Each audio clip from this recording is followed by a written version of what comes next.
बिस्मिल्लाहिर्रहमानिर्रहीम अस्सलाम वालेकुम वरहमतुल्लाहि वबरकातुहू। मैं इरफान अली और मैं आपको इरफान अली फूड सीक्रेट्स में खुशामदीद कहता हूँ। दोस्तों, आज मैं आपको घर में घी बनाने का इंतहाई आसान तरीका लाया हूँ, क्योंकि बाज़ार के घी बहुत महंगे पड़ते हैं। तो आज मैं बिल्कुल आसानी के साथ आपको ये रेसिपी दिखाऊंगा इंशाअल्लाह।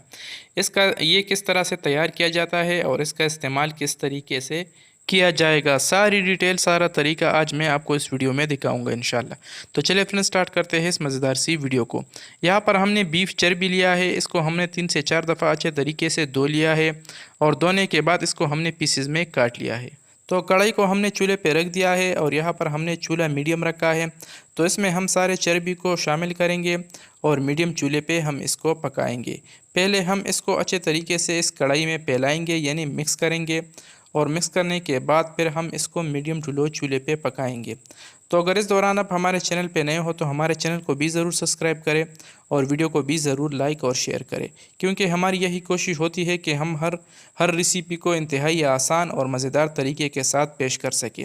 और इस चैनल पर आपको हमेशा नई और मज़ेदार रेसिपी मिलेगी, तो इसलिए चैनल को भी ज़रूर सब्सक्राइब करें।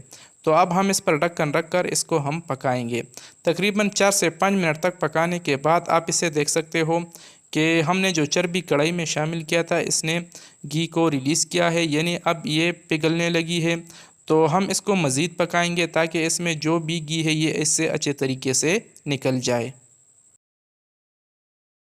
तो अब हम दोबारा इसको कवर करेंगे और इसको मज़ीद मीडियम टू लो चूल्हे पे पकाएंगे। कुछ टाइम मज़ीद पकाने के बाद इससे हमने दोबारा ढक्कन हटा लिया है और माशाल्लाह इससे मुकम्मल घी निकल चुकी है, आप इसे देख सकते हो। तो यहाँ पर अब हम चूल्हा बंद करेंगे और इसको नीचे उतारेंगे और इस चर्बी का हम क्या करेंगे ये भी हम आपको आगे वीडियो में बताएँगे। तो अब हम इसको बाहर निकालेंगे। अच्छा, इस घी का इस्तेमाल आप किस तरह से कर सकते हो? इस घी को आप बिरयानी, पुलाव और सालन वगैरह में भी इसका इस्तेमाल कर सकते हो। लेकिन बस इसमें यह है कि ये घी ठंडा होने के बाद जम जाते हैं। तो अल्हम्दुलिल्लाह हमारी जो घी है ये तैयार है, रेडी है।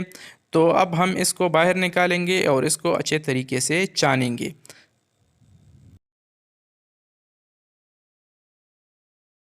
यकीन माने दोस्तों, इस घी का इस्तेमाल चावलों में कर लिया करें।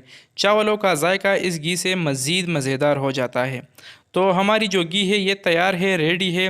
अच्छा, तो जिस चर्बी से हमने घी निकाला था, इस चर्बी के ऊपर भी हम थोड़ा सा नमक डालेंगे और इसको भी आप खा सकते हैं। इसका जायका भी बहुत ज़बरदस्त और लाजवाब होता है।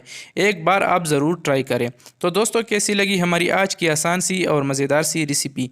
उम्मीद करता हूँ आप दोस्तों ने हमेशा की तरह हमारी आज की आसान सी रेसिपी काफ़ी पसंद की होगी।